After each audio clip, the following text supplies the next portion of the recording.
Hey guys, tonight we slip into something cold. Colder than the chill of an open freezer at 3 in the morning. Colder than the blast of an overzealous office AC vent. You're walking straight into the strange and glittering world of cryonics, where human beings gamble with time by being frozen in hopes of waking up decades, or even centuries later.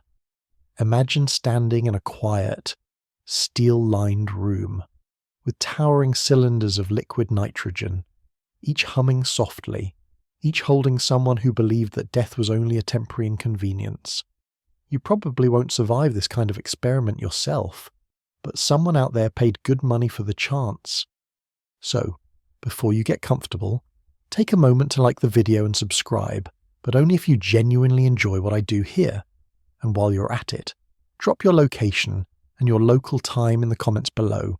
I love seeing where you're tuning in from. Now, dim the lights. Maybe turn on a fan for that soft background hum, and let's ease into tonight's journey together. You step through this narrative like you're tiptoeing across an ice field. Curious, but wary. The first thing you need to know is that cryonics isn't just about freezing. It's about hope. It's about people who stare mortality in the face and think, nah, let's put this on pause. Humans have always dreamed of escaping the clock. From medieval quests for the elixir of life to Victorian doctors trying to revive frogs with static electricity. History is thick with experiments that sit somewhere between bold and bonkers. Cryonics is simply the modern chapter of that timeless story. Picture yourself in the mid-20th century. Radios buzz, sci-fi pulp magazines glow on newsstands, and people are already talking about rockets to Mars. In this heady mix of optimism and atomic paranoia, a few thinkers start asking, what if you could stretch life by slipping into the deep freeze? It sounds absurd, yet people had already seen simpler creatures survive the cold. Fish, frogs, even some insects can freeze solid and bounce back when thawed. If they can do it, why not humans? That leap from pond frog to person was both laughable and irresistible. Of course, the history runs deeper. Ice has been nature's preservation method since forever. Archaeologists have found frozen mammoths with grass still wedged in their teeth. In 1991, hikers stumbled across Ötzi the Iceman, a 5,000-year-old corpse, his tattoos still visible, his last meal still sitting in his stomach. Nature had done better preservation work than any funeral parlour. Historians still argue whether ancient peoples ever truly grasped this connection between freezing and preservation, but you can imagine them staring at glaciers and wondering what secrets they held. Cryonics takes that ancient awe and straps it to modern machinery. Liquid nitrogen boils at 196 degrees C, a temperature so cold your skin would shatter if you touched metal soaked in it. You imagine lowering a body into that misty abyss. It feels more like a sci-fi movie than a medical procedure. And yet, that's the point. Cryonics thrives in the gap between science and science fiction. Here's the quirky tidbit you can't shake. One of the earliest promotional pamphlets for cryonics literally compared the process to freezing a hamburger patty. The idea was, if meat could stay fresh in the freezer, maybe you could too. Not exactly the dignity most people picture for eternal life. But hey, marketing's tough. Standing at the edge of this cold frontier, you sense the contradictions. On one hand, you're talking about real science, thermodynamics, cellular chemistry, organ preservation. On the other, you're hearing whispers of futurists promising that the year 2200 will welcome back today's dreamers with robotic hugs and advanced medicine. Between the equations and the fantasies, there's a kind of shimmer, like ice crystals catching the moonlight. You can't help but smirk at the practical problems. Imagine paying a company to keep you frozen for 150 years, only for your descendants to cancel the subscription like an unwanted streaming service. Or picture yourself thawed in a future where people eat food pellets and communicate by brain-to-brain Wi-Fi. You'd be the weird old guy asking where the nearest diner is. The gap between your frozen self and the future you'd wake into might be wider than the Grand Canyon. Still, people chase the dream. The thought that death might not be final, that you might press pause and hand your story to another century is intoxicating. As you linger here in the cold, you feel the mix of hope, absurdity, and quiet fear that fuels cryonics. It's not just a science, it's a philosophy, a rebellion against the unstoppable tick of the clock. And as the hum of those nitrogen tanks echoes in your ears, you're left wondering, would you choose the deep freeze, or would you rather let time have its way? You shuffle further into the story, boots crunching over frost that isn't really there but feels as if it should be. Before cryonics became a gleaming, futuristic promise, it was just a strange dream whispered in chilly drawing rooms and smoky lecture halls of the Victorian era. The 19th century was a time when science and spectacle mingled, when people could sit through a séance one evening and a lecture on electricity the next. You find yourself in that world where freezing wasn't just about keeping your mutton chops edible, it was a tantalizing symbol of preservation, of maybe, just maybe, putting life itself on ice. Victorian scientists were obsessed with extremes. They dunked animals in freezing baths. They pushed the limits of how long you could suffocate a creature before shocking it back to life with galvanic currents. They weren't always gentle, and they definitely weren't always ethical, but they were curious. One British physiologist, James Arnott, even promoted cold therapy for tumours in the 1850s. He suggested that extreme cold could slow disease, basically a proto-version of medical cryonics. Though he never imagined freezing someone for centuries, historians still argue whether Arnott should be seen as a cryonics pioneer or just a man with an ice fetish and a bucket of salt. And then there was the cultural backdrop. Victorians adored ice. The wealthy showed off by serving chilled champagne and ice cream shipped from faraway lakes. People built elaborate ice houses, storing massive blocks harvested in winter for use in sweltering summers. For them, ice was luxury, novelty, and power. You can imagine someone sipping a frosted dessert while wondering, if this can preserve my strawberries, could it preserve me? Here's your quirky tidbit. In 1845, an American entrepreneur named Frederick Tudor, nicknamed the Ice King, literally made his fortune shipping frozen New England lake ice to the tropics. Picture that. Workers hacking ponds in Massachusetts so that rich families in Havana could clink cubes in their lemonade. Ice was the first global cold chain, and it dazzled everyone. That cultural obsession with frozen permanence nudged some thinkers to wonder how deep the possibilities could go. Of course, the idea of suspended life wasn't new even then. Folktales told of enchanted sleep, nights frozen in caves, maidens slumbering for centuries until a kiss revived them.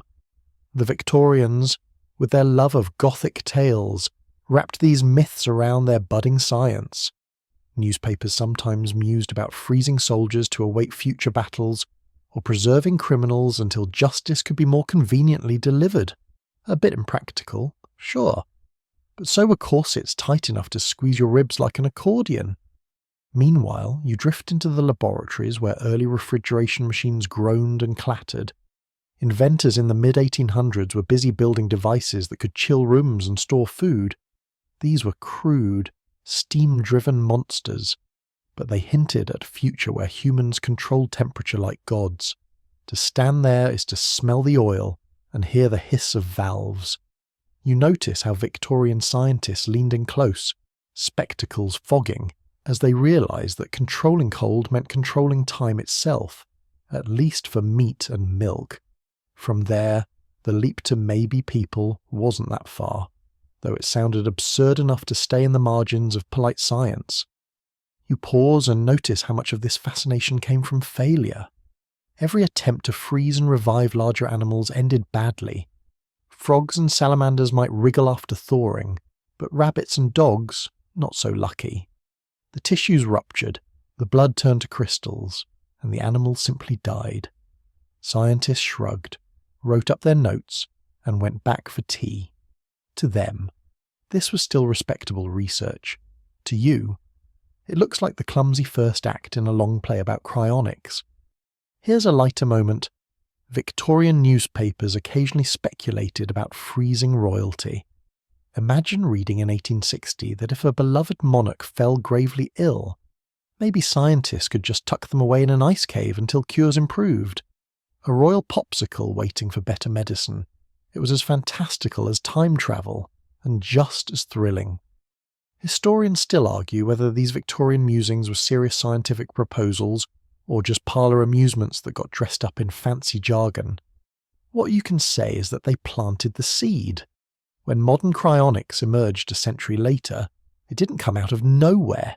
It grew from these eccentric experiments, these chilled champagne parties, these half-serious newspaper columns about frozen kings.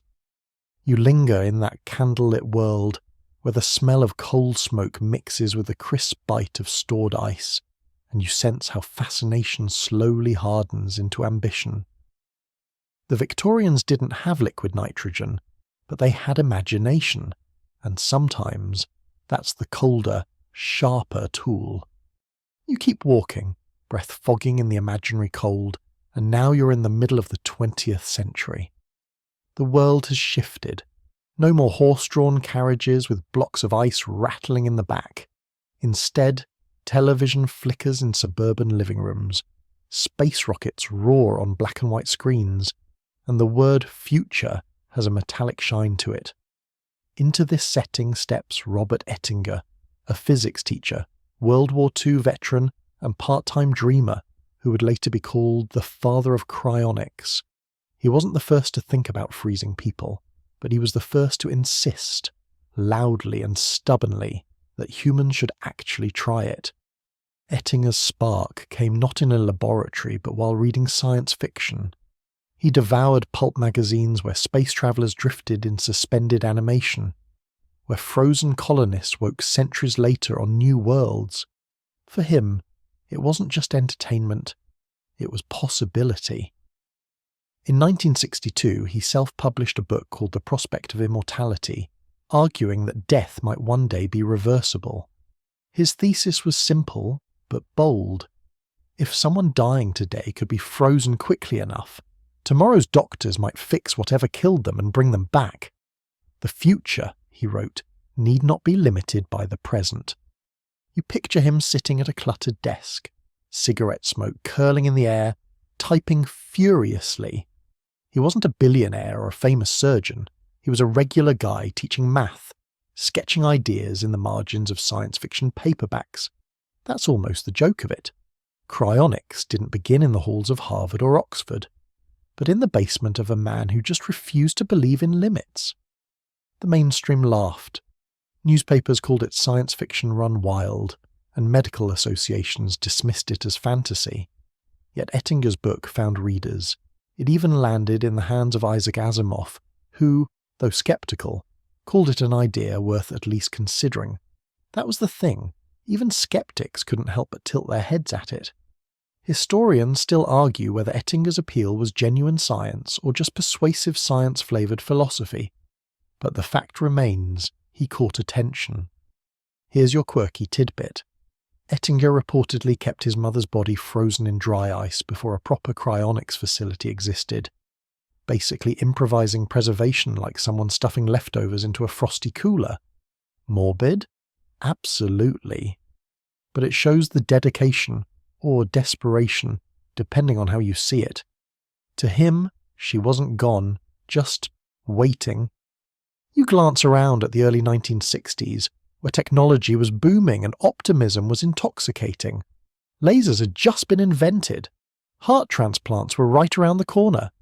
People believed science could conquer anything, from polio to space. In that atmosphere, Ettinger's proposal didn't sound entirely insane. It was just a little ahead of schedule. His book led to the first cryonics societies, small groups of enthusiasts who met in living rooms and cafeterias, passing around pamphlets that promised life after death. They weren't mad scientists, they were teachers, engineers, accountants, ordinary people convinced that maybe the future could be hacked. You imagine Ettinger giving one of his talks. He had this calm, deliberate way of speaking, not the fiery preacher style you'd expect from a prophet of immortality. Instead, he spoke like a teacher explaining algebra, carefully, Step by step, death, he argued, was a problem, not an inevitability. Problems can be solved, especially if you give science enough time. Freeze now, fix later. It sounded crazy, but it also sounded like hope. Still, the obstacles loomed. Doctors pointed out that freezing a human body creates ice crystals that shred cells like tiny daggers. The thawing process turned tissue into mush. Ettinger waved those objections aside, insisting that future medicine would handle it. To skeptics, this was hand-waving. To believers, it was faith in progress. You can't help but smirk at how human this all is. Ettinger wasn't promising perfection. He was selling a ticket to maybe, and people lined up, wallets open, hearts fluttering. You see echoes of that today, every time someone buys a gadget on Kickstarter that might never ship. The dream sells itself because what if? Historians still argue whether Ettinger truly believed in revival, or whether he was more interested in creating a movement, a philosophy of not giving up. But the result is the same. His words planted seeds in thousands of imaginations. From that point on, cryonics wasn't just a Victorian parlour curiosity. It had a leader, a face, and a name. Standing in that moment, you can almost hear the faint hum of a nitrogen tank, even though none existed yet. Ettinger was sketching the outline of the future, a cold, metallic promise that still lingers today. You shuffle deeper into the cold corridors of this story, and now you arrive at a landmark moment, the first frozen man. January 12th, 1967, Los Angeles, California. James Bedford, a 73-year-old psychology professor, loses his battle with kidney cancer. His body, instead of being buried or cremated, is packed with dry ice and carefully transferred into liquid nitrogen. He becomes patient zero of cryonics, the very first human to gamble on being thawed into a better future. You picture the scene like something out of a low-budget sci-fi film. A small team, not medical giants but enthusiasts from the fledgling cryonics community, rush to preserve him. There are no shiny labs or slick procedures.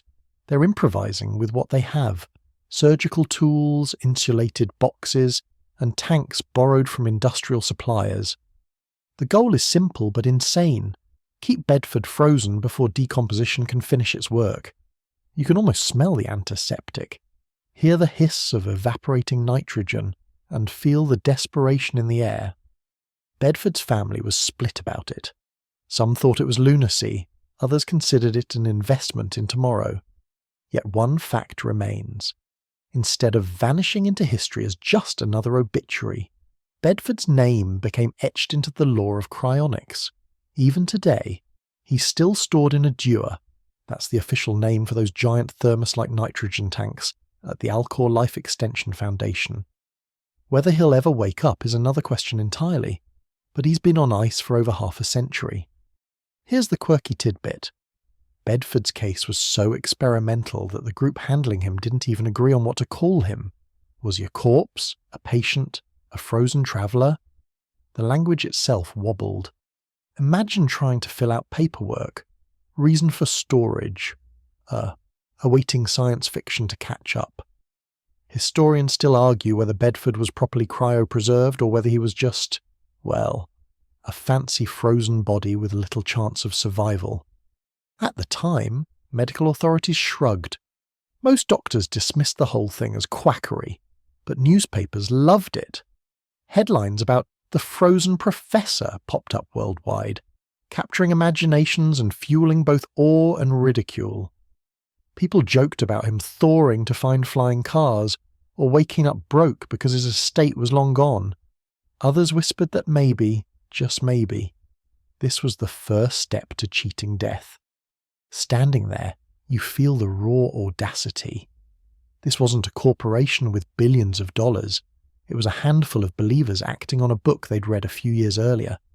Bedford trusted them, or perhaps trusted the idea, that his body could be a time capsule. You can almost see his frosted face sealed behind steel walls, suspended in endless night, waiting for morning that may never come. Of course, the procedure itself was rough. Today's cryonics companies use vitrification, where chemicals replace water in cells to prevent ice crystal formation. But Bedford didn't get that. He was frozen the old-fashioned way. Ice crystals and all. That's like sealing a priceless painting in a freezer bag and tossing it in your kitchen freezer. The chances of revival? Slim. But the symbolism? Immense. The ripple effect was immediate. More people started signing up. Small societies popped up across the United States, each promising to guard your body for as long as science needed. The dream of the frozen man became a blueprint. If it could happen once, it could happen again. And here's where the humour sneaks in. Some early enthusiasts actually offered instalment plans. Imagine paying for your future in monthly fees, like a Netflix subscription you hope pays off in the year 2300. You can't help but grin at the thought of your credit card bill showing Immortality Plan $39.95. Still, the seriousness lingered. Bedford's case proved that people were willing to try, no matter how crude the methods. It was a leap of faith dressed up in science. He became the patron saint of cryonics, the man who quite literally chilled for the cause. You take a slow step back, staring at the invisible tank in your imagination. 50 years on, Bedford is still waiting. His story is a reminder that cryonics isn't just about the science, it's about the audacity of hope, the refusal to let death have the last word. You drift forward, deeper into the icy tale, and suddenly you're no longer staring at one man in a steel tank. You're surrounded by a crowd of enthusiasts, the early cryonics societies. Picture the late 1960s and early 70s, church basements, suburban living rooms, and rented community halls filled with curious faces. These weren't mad scientists in lab coats. They were secretaries, engineers, hobbyists, and sci-fi fans, all gathering around the same radical idea. Freezing might cheat death. The meetings had a strange vibe. Half science seminar, half science fiction fan club, with a touch of cultish zeal. Someone would stand at a chalkboard, sketching out diagrams of bodies sliding into dewars. Another would pass around flyers that looked suspiciously like UFO newsletters, except instead of aliens, the headline read, "Would you like to live forever?" You can almost smell the stale coffee and powdered donuts. Hear the nervous laughter when someone asked, "So?" What if they thaw us too early? Historians still argue whether these groups were grassroots scientific pioneers or simply fringe social clubs dressing up wishful thinking in lab jargon. Either way, they became the backbone of the cryonics movement. Organizations like the Cryonics Society of New York, the Cryonics Society of Michigan, and the Cryonics Society of California popped up, all small but passionate. Each promised to preserve members until the future delivered it as miracles. Here's your quirky tidbit. Many of these societies recruited with science fiction magazines, running ads next to stories about robot uprisings and Martian colonies. Imagine flipping a page from a tale about space pirates to a coupon offering a chance at immortality for just $10 down. It was equal parts inspiring and absurd. The mood in these circles was intoxicating. Members talked about future medicine as if it were just around the corner. They debated whether you should freeze the whole body or just the head, because if memory and personality live in the brain, why waste storage space? You can picture someone saying, "I'll take the budget plan. Please, just freeze my head." And jokes aside, serious philosophical debates brewed. Was identity tied to the brain alone, or to the body as a whole? At these meetings, you'd hear arguments about law too. What did it mean to die if you were just waiting in a tank? Did frozen members count as deceased, or merely as patients in stasis? Families argued, courts hesitated, and insurance companies got very twitchy about paying out policies for cryonic suspension. After all, how do you file a claim for someone who might someday come back? The atmosphere wasn't all earnest discussion. These groups had a social side too. They were tiny, tight-knit, and bound by a sense of being pioneers. To be a cryonicist in 1970 was to carry a secret badge of futurism, like being part of an underground society that genuinely believed tomorrow belonged to them. Dinner parties ended with toasts to seeing each other again in the 23rd century. It was nerdy, slightly ridiculous, but filled with an almost childlike wonder. Still, the cracks showed. These groups had no real money, no medical training, and no established infrastructure. Members often paid dues with pocket change, hoping that would be enough to keep the lights on and the tanks cold. Volunteers sometimes doubled as janitors and technicians, juggling full-time jobs by day and immortality club duties by night. It was fragile, idealistic, and destined for trouble. But in those moments, it felt like destiny. The imagery is vivid. Small rooms echoing with heated debates, mimeographed newsletters filled with hopeful slogans, and the constant undercurrent of both excitement and absurdity. You find yourself chuckling at the earnestness. Imagine showing up to a cryonics potluck, where someone brings jello mold shaped like a brain, and everyone laughs a little too hard because it's on theme. But beneath the quirkiness, there was sincerity. People genuinely believed they were at the start of something monumental. They weren't ready to accept that death had the final say. They built their little societies as life rafts in the cold sea of mortality, convinced the future would tow them ashore.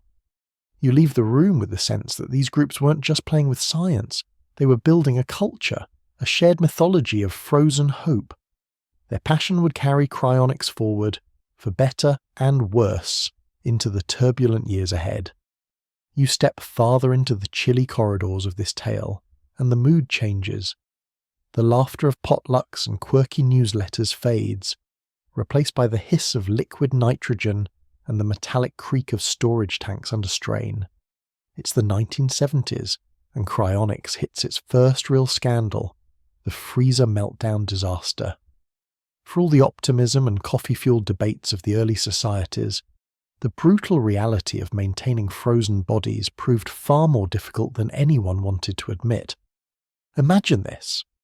A cluster of stainless steel tanks lined up in a rented storage facility in Chatsworth, California. Inside them rest the bodies of a handful of cryonics believers, people who had signed contracts, paid fees, and convinced their families that this cold sleep was a ticket to the future. On the outside, the tanks seem calm, humming with the quiet dignity of liquid nitrogen keeping everything in suspended silence. But underneath, there's chaos. The organizations managing them were underfunded, understaffed, and, frankly, unprepared for the long haul. The disaster came slowly, like ice cracking on a frozen lake. Maintenance payments weren't always made. The liquid nitrogen deliveries sometimes lagged. Volunteers were stretched thin. Then, one day, the nitrogen levels in several tanks dropped too low. The freezing protection failed. Inside, the patients began to thaw. By the time the problem was discovered, it was too late. The dream of immortality had leaked away like vapour into the air. Here's the quirky tidbit.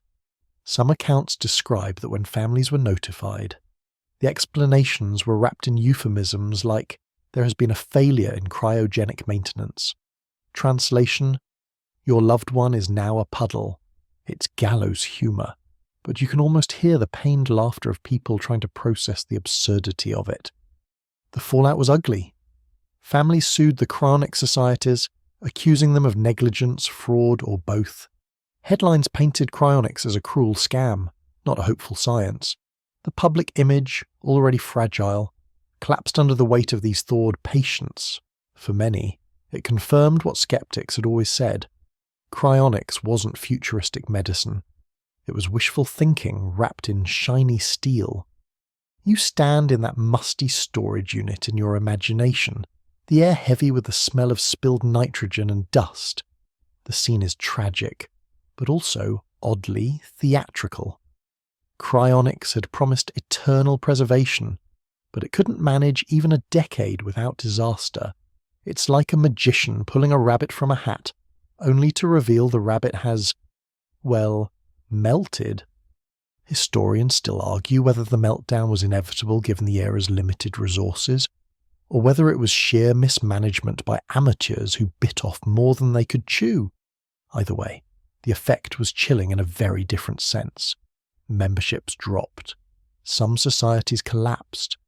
Cryonics became a punchline on late-night television, an embarrassing footnote rather than a bold scientific frontier. And yet, you feel the stubborn ember of hope still glowing. Not everyone abandoned ship. A few diehards refused to let the movement end with a puddle of thawed dreams. They doubled down, swearing that with better funding, stricter contracts, and more professional facilities, Cryonics could still succeed. Out of the ashes, or perhaps out of the melted slush, came stronger organizations like Alcor and the Cryonics Institute. These groups learned from the disaster, tightened their operations, and vowed never again to let tanks run dry. It's grim, but it's also a turning point. Cryonics shifted from an idealistic hobby to a more disciplined, if still fringe, industry. The freezer meltdown was both a tragedy and a trial by fire, or trial by thaw. Those who stayed in the movement became hardened, convinced they were guardians of something greater than a failed experiment.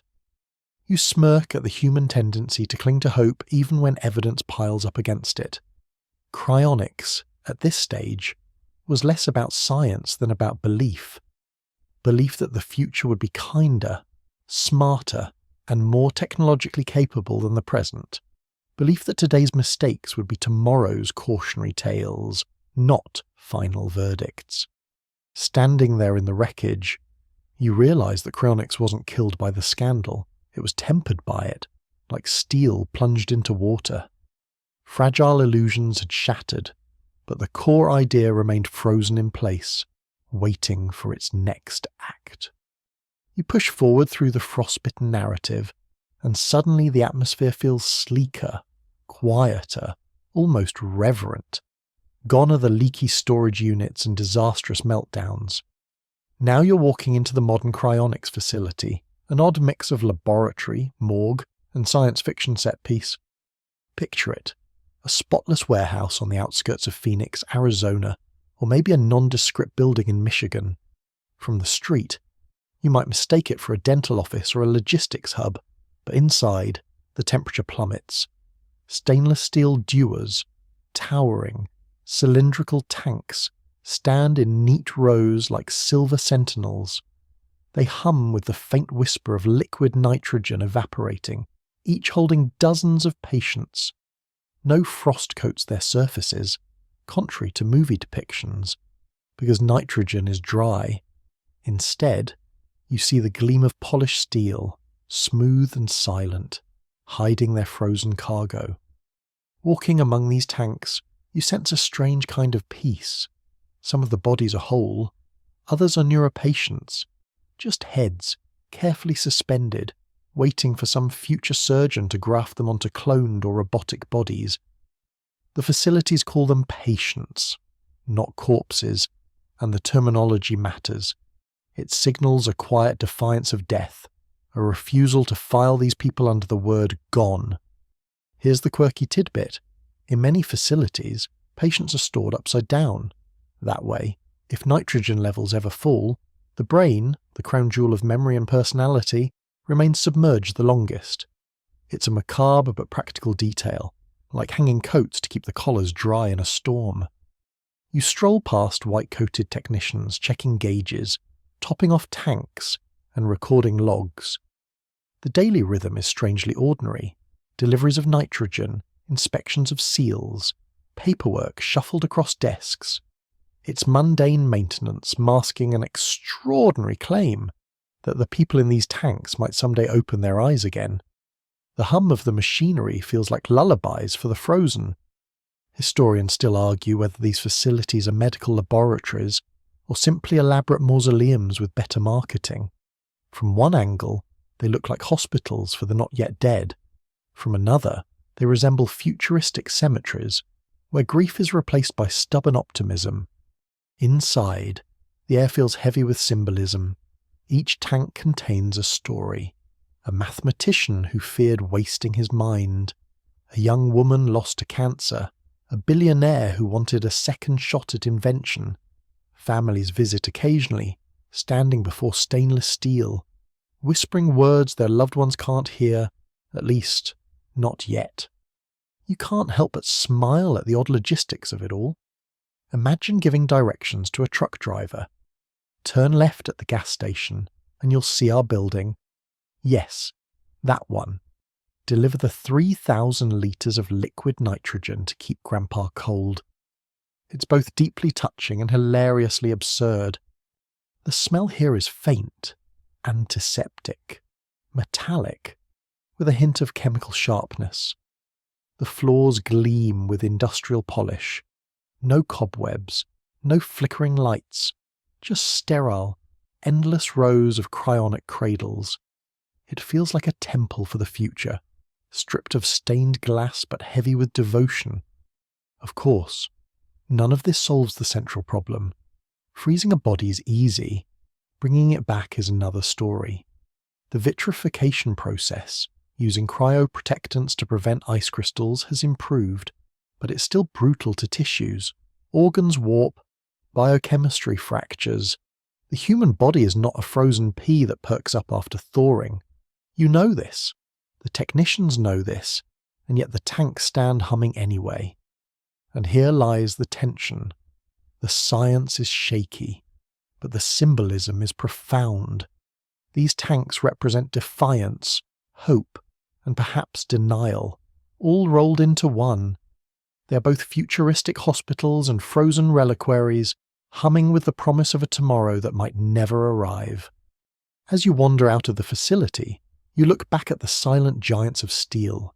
They gleam like cathedrals of cold, holding not just bodies, but humanity's deepest refusal, the refusal to let go. You leave the quiet hum of those steel cylinders and slip back into the stream of human imagination, where science hands the mic to pop culture, and things get a little louder, a little stranger.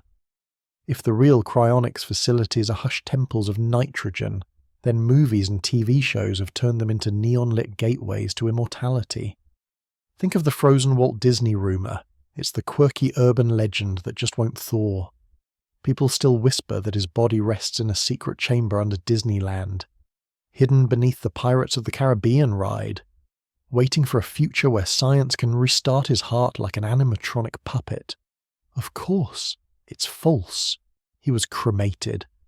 But the story stuck, because cryonics feels like something a dreamer of his caliber would sign up for. Hollywood ran with it, of course.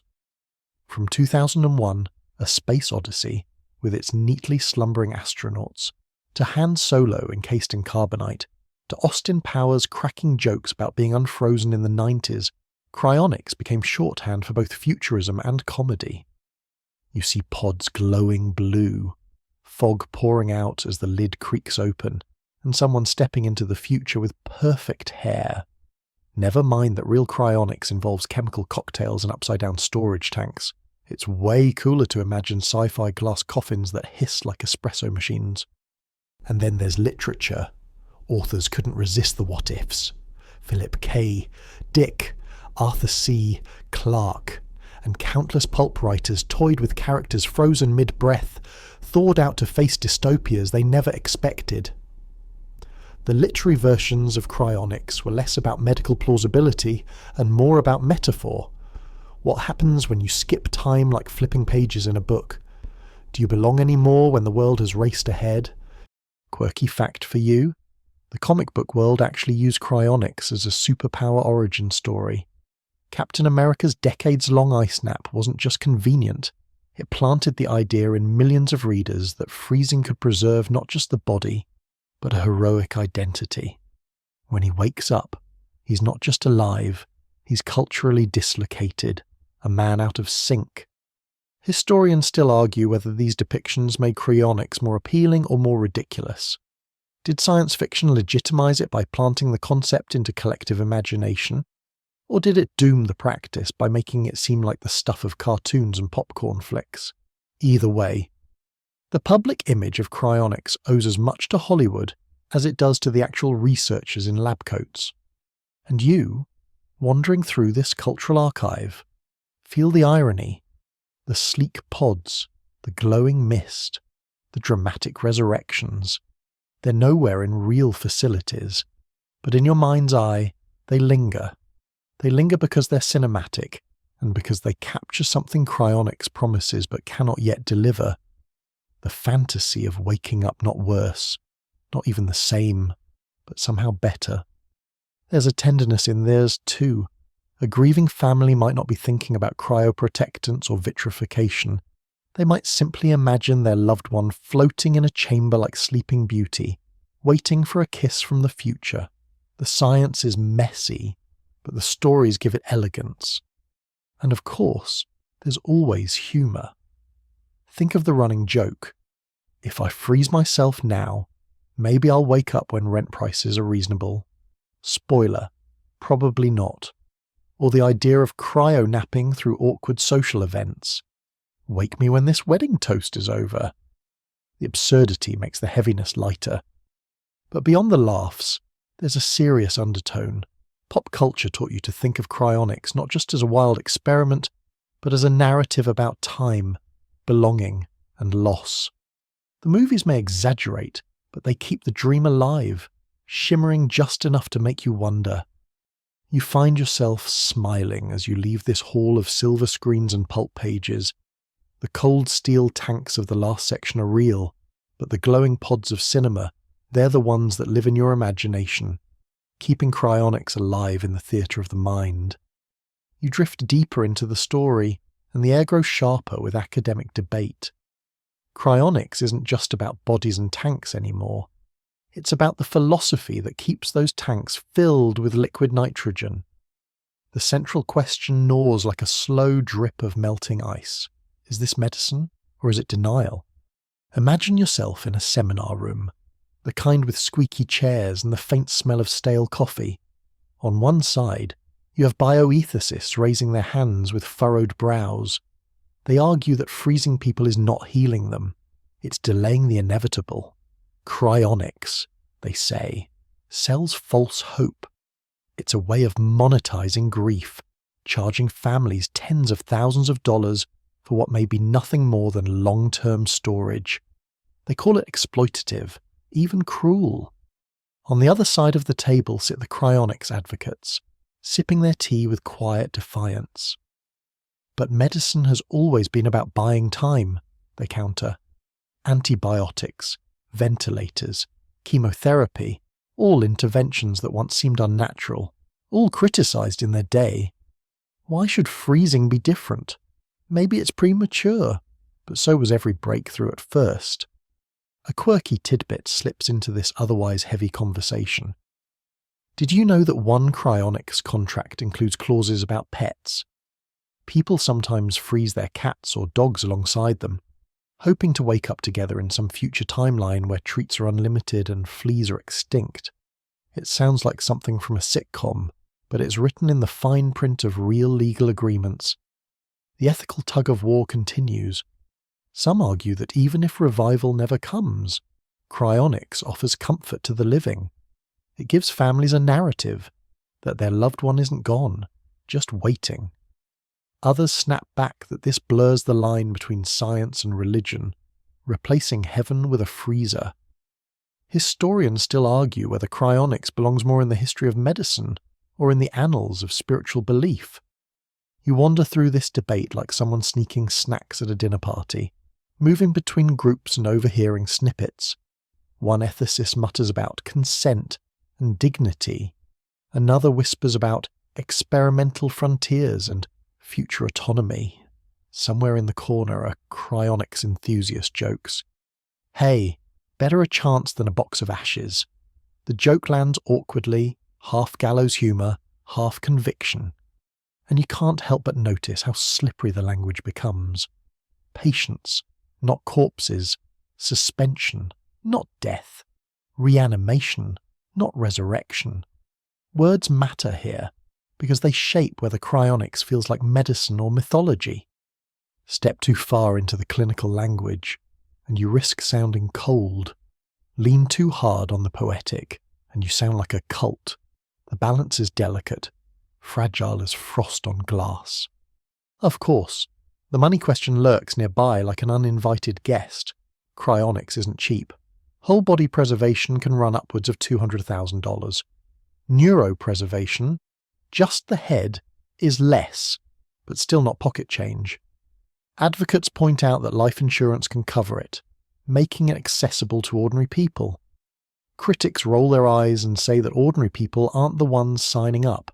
It's mostly tech dreamers, futurists, and billionaires hedging bets. And so the argument loops: is it an expensive delusion, or is it a bold medical experiment in progress? The room never reaches consensus. Instead, you step back into the hallway of this strange intellectual building, ears still ringing with words like hope, denial, progress, and grief. You smile at the irony. Even in the realm of freezing, the debates are fiery. You keep moving forward, and the corridor suddenly glows with the eerie blue light of science labs. Here, the debate shifts from philosophy to biochemistry, and the cold details of biology replace the warm arguments of ethics. You're now staring straight at the problem that has haunted cryonics since its birth: ice crystals. When water freezes, it expands. In a pipe, that means a burst. In a cell, it means rupture. Tiny shards of ice shred membranes, puncture organelles, and scramble delicate structures. It's less like freezing a steak for later, and more like running it through a blender made of glass needles. And yet, the brain, the one organ we absolutely need intact, contains a whole lot of water. Cryonics tried to solve this with cryoprotectants, chemical cocktails that slip into tissues and prevent water from forming sharp crystals. The idea is to vitrify, to turn tissues into a glass-like solid rather than an icy snow globe. In theory, this preserves structure at the molecular level. In practice, these chemicals can be toxic. Imagine trying to save a library from fire by spraying it with acid. The shelves don't burn, but the pages curl and crumble. Quirky tidbit for your night's collection. One early cryonics attempt used something not far off from antifreeze, the same ethylene glycol that keeps your car radiator safe in winter. Just picture someone labelling a jug. Grandma's preservation solution. Do not drink. It's absurd, darkly comic, and a reminder of how desperate and inventive these pioneers had to be. Historians still argue whether vitrification represents a true scientific solution or just an elegant stalling tactic. On the one hand, electron microscopes have shown that tissues preserved this way can maintain astonishing detail, right down to synaptic connections. On the other, maintaining detail is not the same as preserving function. You can freeze a violin in resin and admire every string, but will it ever play again? You trace your fingers along this metaphorical violin, feeling the paradox. The structure may be there, but the spark, the metabolism, the life is gone. Restarting that spark is another frontier entirely. No one knows if today's vitrification really preserves the essence of memory, or if it simply creates beautiful frozen fossils of what once was. The atmosphere here is sharp with chemical scents, acetone-like notes of cryoprotectants, the sterile chill of lab air, the distant hiss of nitrogen refills. Technicians in gloves and goggles handle samples with calm precision, as though they're gardeners planting seeds that might sprout in centuries. There's a tenderness in their movements, even if the science is unforgiving. And you can't help but marvel at the sheer audacity. Cryonics isn't just trying to cheat death, it's trying to rewire the laws of physics and chemistry. It's trying to trap time in a glass cage, hoping that someday someone will know how to unlock it without shattering the contents. As you step away from the lab bench, the hum of refrigeration units follows you like a mechanical lullaby. The science might be imperfect, but the attempt is relentless. Humans refusing to let the cold be the end, chasing glassy salvation one molecule at a time. You ease onward, and the setting shifts from sterile labs to the wide, glowing networks of modern tech culture. Suddenly, Cryonics feels less like a fringe curiosity and more like a Silicon Valley pet project, part of that glittering constellation of billionaires, futurists, and startups who all seem allergic to the idea of dying on schedule. You picture a sleek office with glass walls, beanbags, and espresso machines humming. Here, Cryonics is pitched not with grim funeral tones, but with bright PowerPoints and hashtags. The words are no longer death and corpse, but longevity, biohacking, and future-proofing. Cryonics becomes one more checkbox on the to-do list of techno-optimists. Upload your brain, tweak your genes, sign up for Mars flights, freeze your body, easy as ordering lunch on an app. And the money flows. Tech billionaires are rumoured to fund cryonics research quietly, seeing it as insurance against mortality, the ultimate bug fix. A quirky tidbit slides in. Some Silicon Valley meetups have actually raffled cryonics discounts, like door prizes at a startup mixer. Imagine someone clinking a kombucha glass, announcing, "Congratulations, you've won half off your future reanimation." The crowd laughs, but half of them are dead serious. Historians still argue whether this wealthy embrace of cryonics represents genuine scientific interest, or just another chapter in the age-old story of the rich trying to escape limits the rest of us face.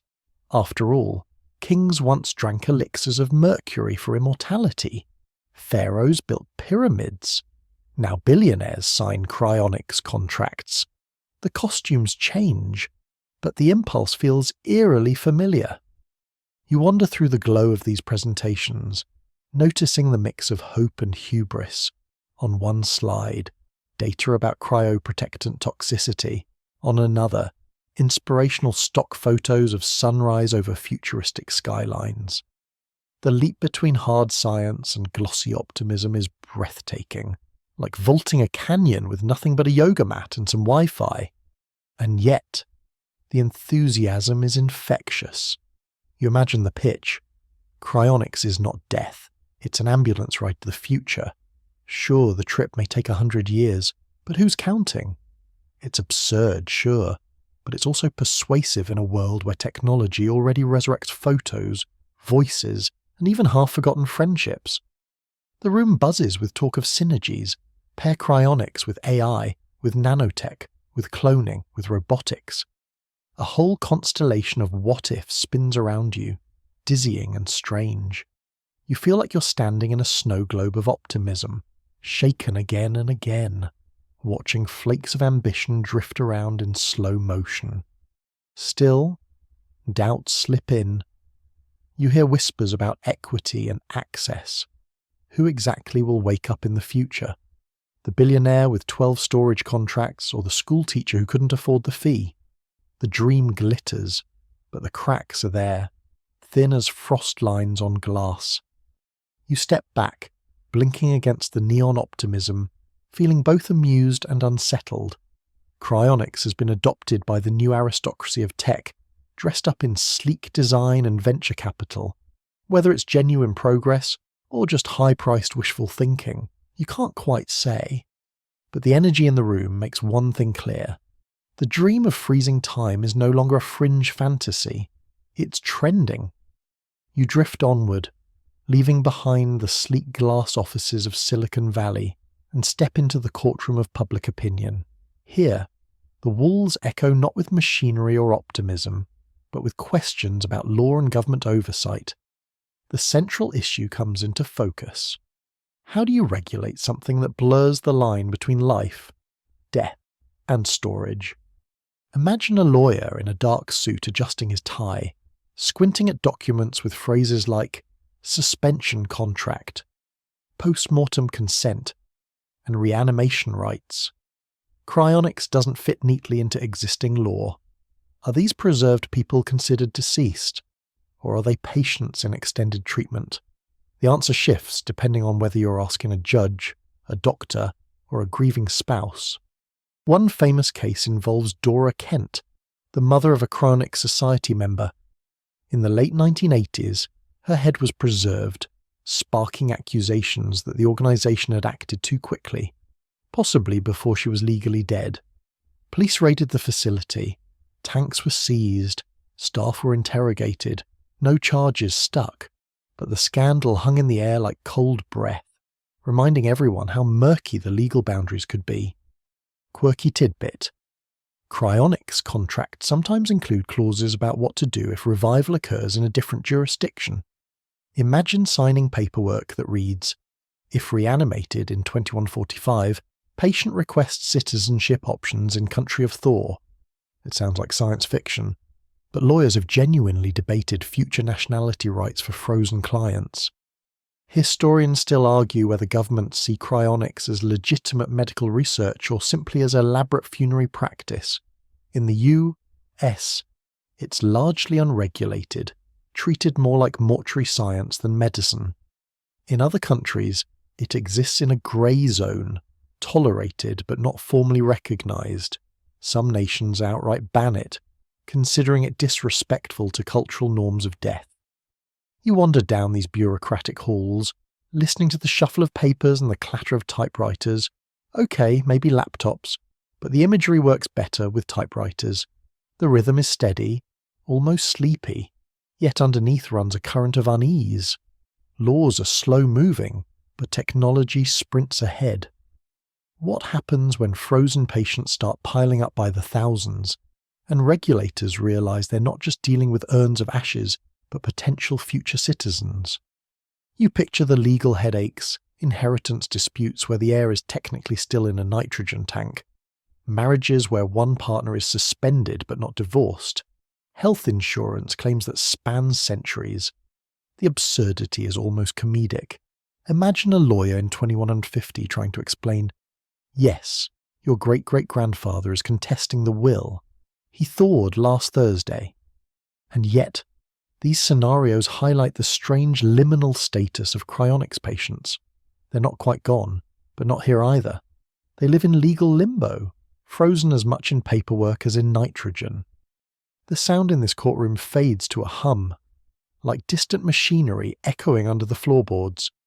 You feel the weight of unresolved questions pressing in. Who owns a frozen body? Who decides when it should be thawed? And most unsettling of all, what rights does a person have when they are neither alive nor fully dead?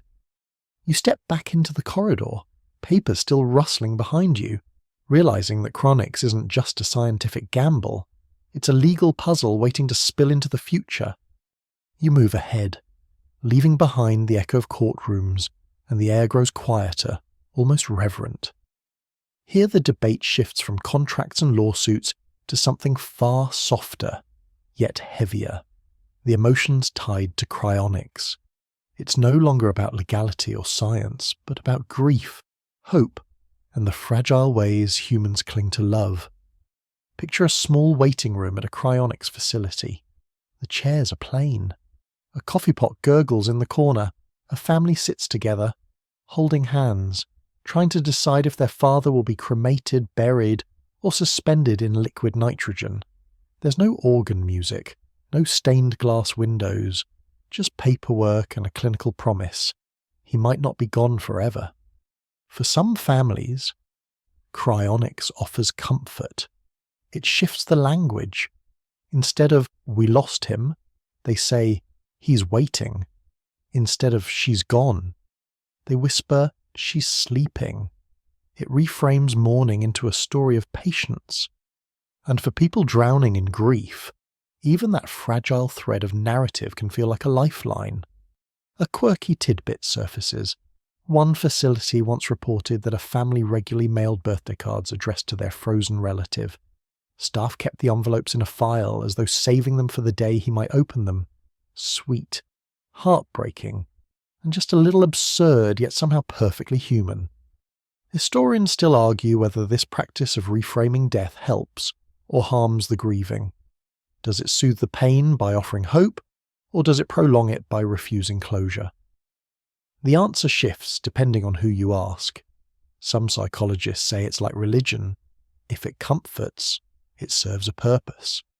Others worry it locks people in a loop of waiting for a miracle that may never come. You walk deeper into this emotional space, and the silence feels heavy with love, There are widows who pay the storage bills each year like clockwork, parents who suspend their children, hoping science will someday undo a disease, and yes, eccentric billionaires chasing immortality, but also ordinary families clutching at anything that feels like one more chance. Yet there's another side to it. Cryonics can divide families as easily as it unites them. One sibling wants suspension, another calls it nonsense. Arguments flare at dinner tables, voices rising, grief turning into resentment. The frozen body becomes a kind of contested symbol, hope for some, exploitation for others. And hovering over all of it is that strange intimacy of language, patience, sleep, future. The vocabulary itself wraps the grief in softer edges, allowing families to whisper bedtime story versions of reality. He's not gone, he's waiting. The words are lullabies, not eulogies. You stand there in the hush, feeling both warmth and ache. It's tender, it's bizarre, and it's deeply human. Cryonics is less about steel tanks and nitrogen than about the people who sit outside them, clutching hope like a blanket in the cold. You step onward, and the silence of grieving families gives way to the hum of tomorrow. The corridor now opens into a hall lined with futuristic blueprints, holographic diagrams, and prototypes that shimmer as though the future is already leaking into the present. This is the place where people imagine how cryonics might actually work, not today, but decades or centuries ahead. Nanotechnology is the star of the show. Advocates picture swarms of molecular machines, smaller than dust motes, gliding through thawed tissue like microscopic mechanics. They would patch ruptured membranes, rebuild damaged neurons, and reknit the fragile networks of memory. It sounds like something out of a Marvel movie, but researchers sketch out the chemistry in earnest, convinced that if computing shrank from room-sized machines to pocket phones, nanobots might someday shrink into your bloodstream. Then there's cloning, or rather the possibility of growing entirely new bodies. Imagine waking up not in your preserved shell, but in a freshly printed one, genetically yours, but undamaged by time. A quirky tidbit here. In some speculative circles, people joke about body shopping catalogues of the future, where you could choose your preferred physique before reanimation. Want to be taller, stronger, maybe purple, just for fun. It's equal parts unsettling and hilarious, like shopping for shoes but with existential stakes. Artificial intelligence also enters the blueprint. Some suggest that even if biological revival proves impossible, uploading preserved brains into digital form might still work. The frozen tissue could serve as a scaffold, a map of neural pathways, to be scanned and reconstructed into software consciousness. Is that really you, though? Or just a copy wearing your memories like a borrowed coat? Historians still argue whether continuity of consciousness can survive such a leap, or if the you that wakes up would merely be an uncanny doppelganger. You wander through these speculative laboratories, hearing the buzz of projectors and the murmur of futurists. The mood is strangely optimistic, almost childlike. They speak of centuries ahead the way kids talk about summer vacations, bright, casual, as if it's already booked. They point to exponential graphs, argue over probabilities, and toss out lines like, well, given enough time, physics is generous. And yet, you feel the weight of uncertainty in the air. Nanobots don't exist at the scale cryonics needs. Cloning raises more questions than it answers. Digital immortality may preserve memories, but lose the spark that makes them yours. Each idea glimmers, but like frost on glass, it melts under scrutiny. Still, the hope is intoxicating. You can almost picture it. Someone waking centuries later, blinking against neon skies, stepping into a world of endless possibilities. Whether that's realistic or not is secondary. The dream itself keeps the nitrogen flowing, keeps the tanks humming, keeps families writing those strange birthday cards. You leave this speculative hall with a quiet smile. The future might be improbable, but in this strange field, improbable has never been enough to stop the dream.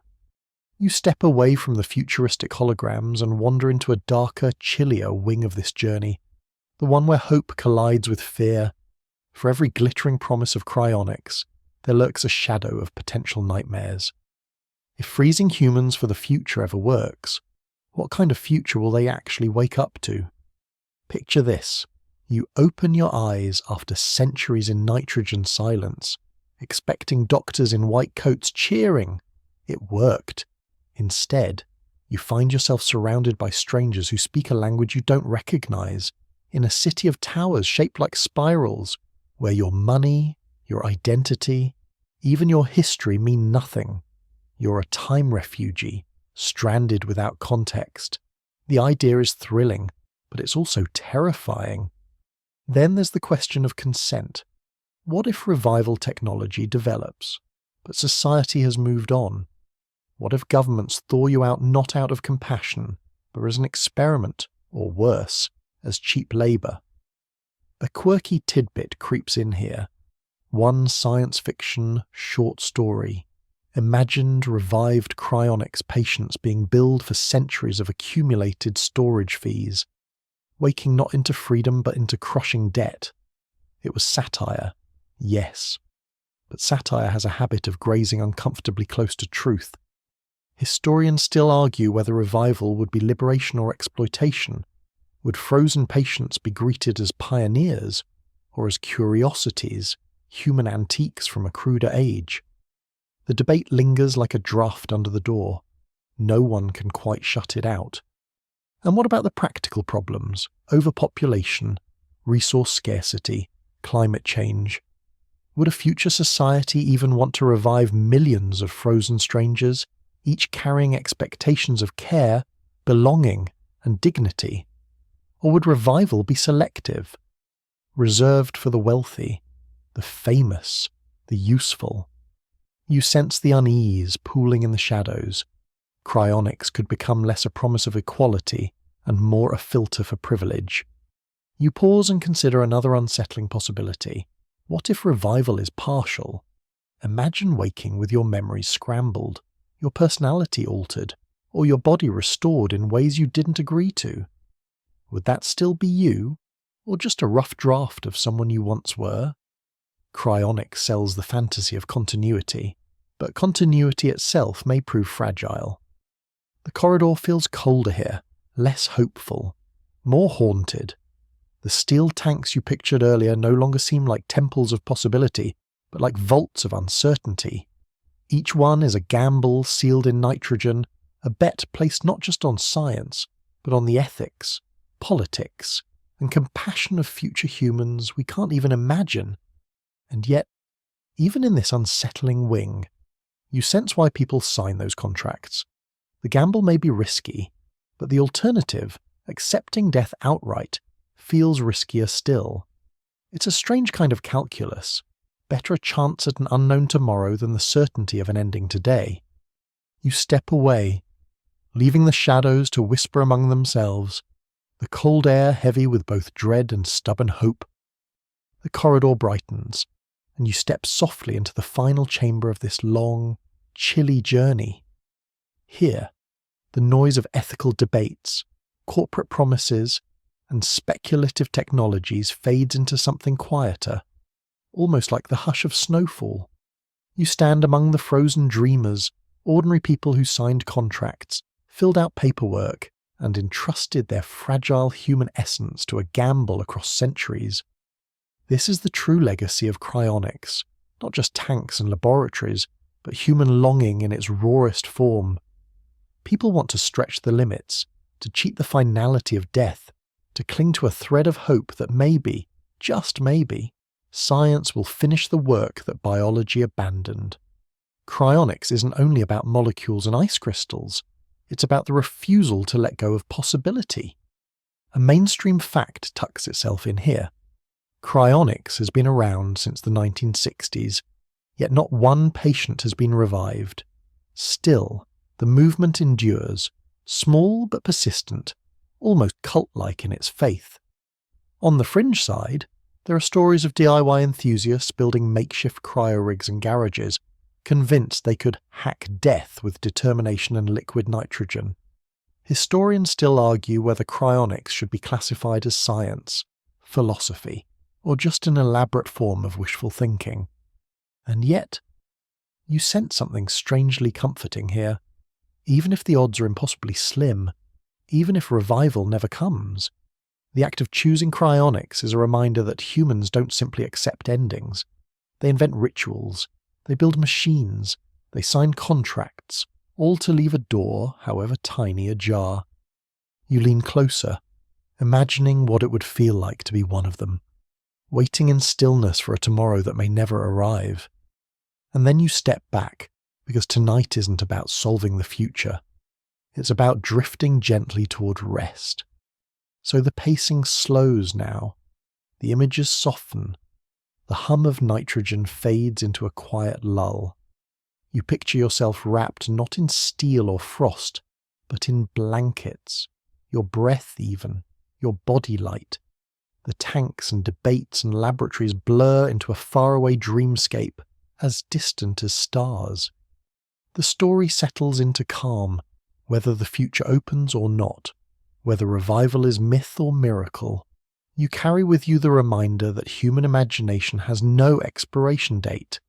People will always try, always wonder, always reach. Let that thought be a soft pillow beneath your mind. Let it remind you that curiosity itself is a kind of survival, that asking "what if" is enough to carry you into sleep with a gentle smile. The last images drift like snowflakes, frozen halls quiet as cathedrals, liquid nitrogen mist curling like breath in winter air, the hush of possibility lingering, and over all of it, a whisper: rest now, dream now, let the future take care of itself.